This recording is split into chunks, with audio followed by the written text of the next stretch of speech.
Good morning. Good morning. Welcome to Epic Mornings with Pastor Jay, a ministry of Epic Fellowship Church where we are empowering people in Christ. You can join us every Sunday morning live at 747 Pennsylvania Avenue in Rocky Mount, North Carolina, and sometimes on Sunday nights on our website, epicfc.org. And if you would like to give or to sow into this ministry, I promise it is good ground. You can do epicfc.org/give. So we have been studying the book of Esther. We just got started on this great journey, and I am excited about it because I love studying good stuff. This morning, we're going to look at the message version of Esther. So last week, we had gotten started with Esther on, we had started talking about Queen Vashti. Okay, so the King Ahasuerus or Xerxes, they're interchangeable, was having a party. He was partying. So on the seventh day of the party, the king, high on wine, that's why I like the message version. It'll tell you the real deal, Holyfield. High on wine, he calls for the queen to come to the banquet hall. Okay, remember I told you that one of the things that he has as a part of his kingdom is all the women are attended to not by men, but by eunuchs. That's men that's pretty much been castrated because I think they're trying to keep their stake safe, right? So he sends for Queen Vashti because he wants to show her off. Not because there was something that he really needed to say to her, not because there was something that he wanted to really tell her. He didn't want to whisper sweet nothings. He wanted to show her off in front of his friends that he had been partying with. So of course, he sends the eunuchs for her, and he tells them, go get her, tell her to come on up in here because I want them to see her. And starting at verse 12, it says, in the message version, it says, but Queen Vashti refused to come. She refused the summons delivered by the eunuchs. The king lost his temper, seething with anger over her insolence, not following the instructions, not doing what he said, not showing up when he called, all of those things. The king called in his counselors, all experts in legal matters. All experts in legal matters. It was the king's practice to consult his expert advisors. Those closest to him were Karshina, Shethar, Admatha, Tarshish, Meres, Marsina, and Memucan, the 7 highest ranking princes of Persia and Media. The inner circle with access to the king's ear. He asked them what legal recourse they had against Queen Vashti for not obeying King Xerxes' summons delivered by the eunuchs.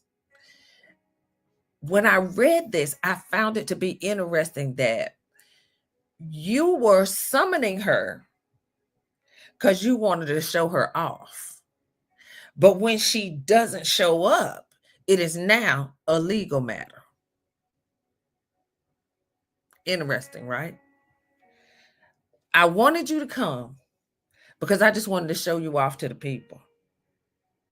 But when you don't come, it's a big deal. It's a legal matter now. I need to call in all my legal people because you chose not to show up and be shown off by a king that was high on wine. Whenever you hear the story of Queen Vashti, you know she always gets the short end of the stick in this situation. But she made a choice that was wise in her eyes, and that you're not going to parade me around in front of these men, drunk men or high on wine men. We're just not going to do that. So now it has become a legal matter in his mind. So Memucan spoke up in the council of the kings and princes. It's not only the king Queen Vashti has insulted, it's all of us, leaders and people alike in every last one of King Xerxes' provinces. So we've taken a situation that you really should never have put me in, and now it has become a legal matter and a major matter that involves all the provinces, when all she did was say no to being paraded around in front of drunk men. And this thing has gotten bigger than big. The word's going to get out. Did you hear the latest about Queen Vashti? King Xerxes ordered her to be brought before him, and she wouldn't do it. When the women hear it, they'll start treating their husbands with contempt. The day the wives of Persia and Mede officials get wind of the queen's brazenness, they'll be out of control. Is that what we want? A country of angry women who don't know their place. So, in other words, Queen Vashti made a wisdom decision and ended up involved in a legal position. They weren't concerned as much that she said no because they were all high on wine and she didn't want to be paraded around. Their thing became, if she does it, what type of example is she setting for all of the other women that they might get angry and do some of the same things? They might take this, run with it, and say, we don't always have to do what our husbands say. You see how a simple decision turns into a major issue that in actuality really doesn't have as much to do with Queen Vashti as it has to do with the men and their egos. Have you ever been in a situation where men and their egos posed a major problem?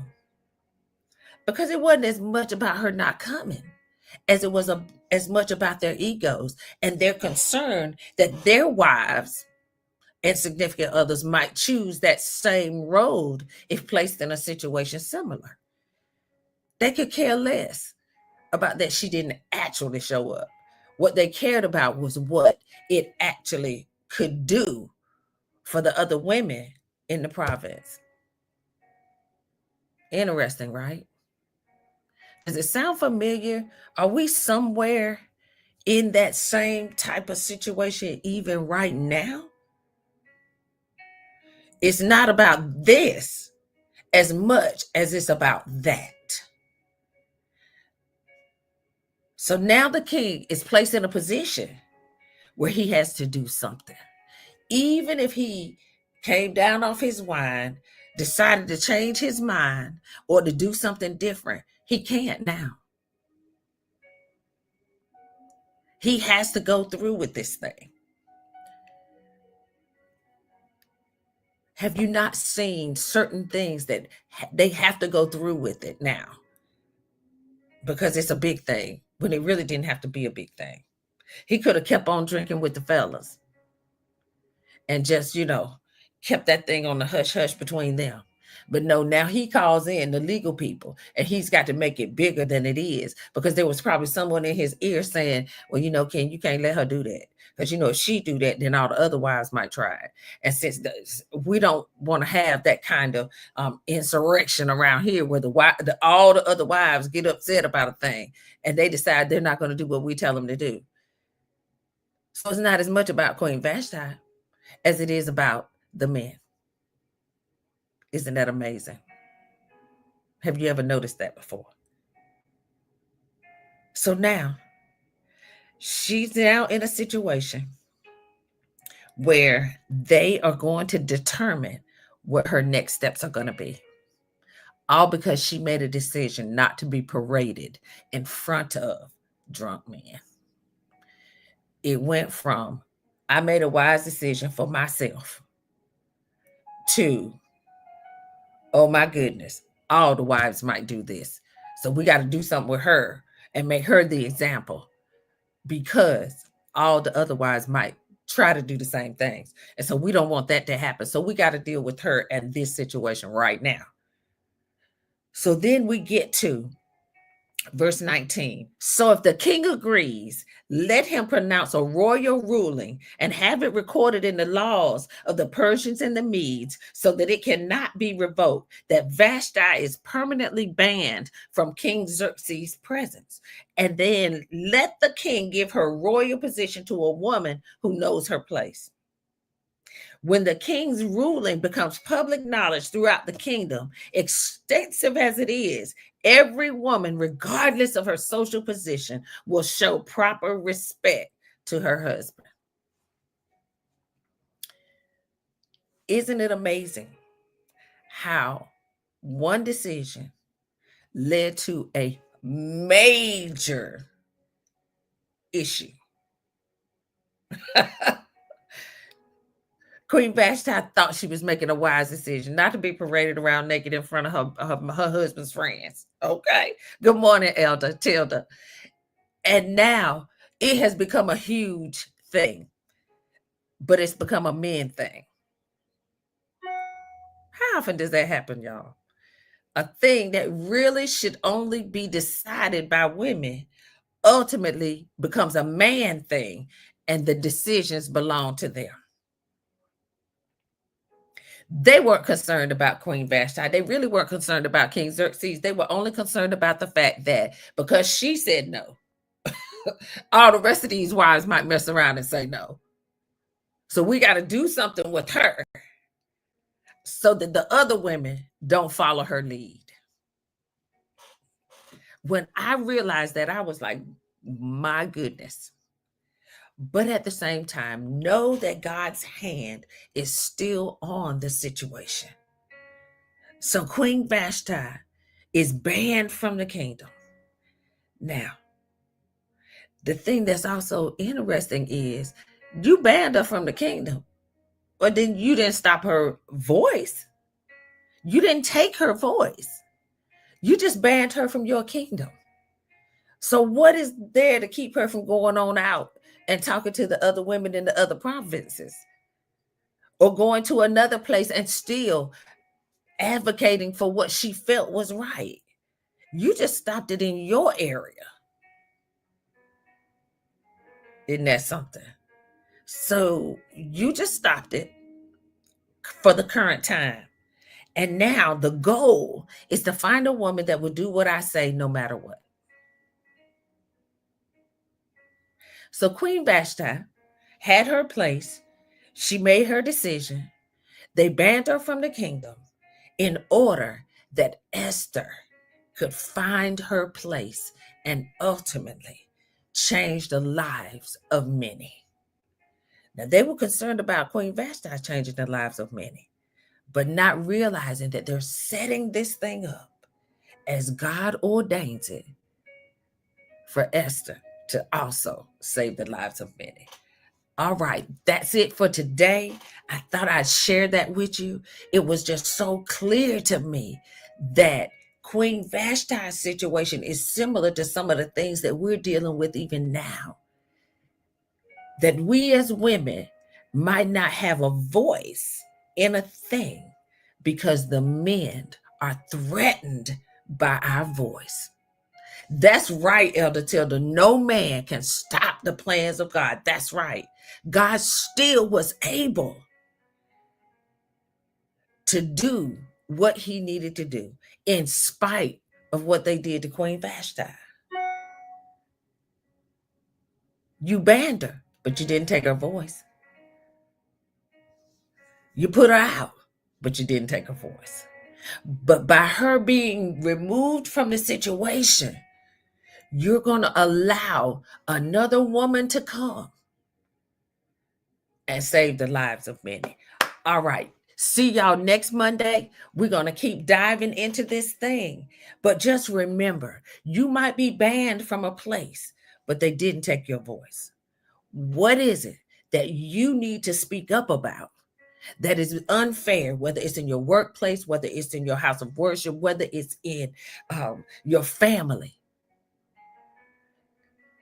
Even if you are the black sheep, it doesn't take your voice. Even if you are the one that nobody likes, it still doesn't take your voice. We have to advocate for what's fair and what's right, and not allow others to put us in positions that could possibly negate our witness. Have an amazing day. And next Monday, we're going to continue this journey. I am excited about all the things that we're going to learn out of this story of Esther. And we started with Queen Vashti. Have an amazing Monday. Have an amazing rest of your week. And make sure that you don't allow anything to take your voice. Bye-bye.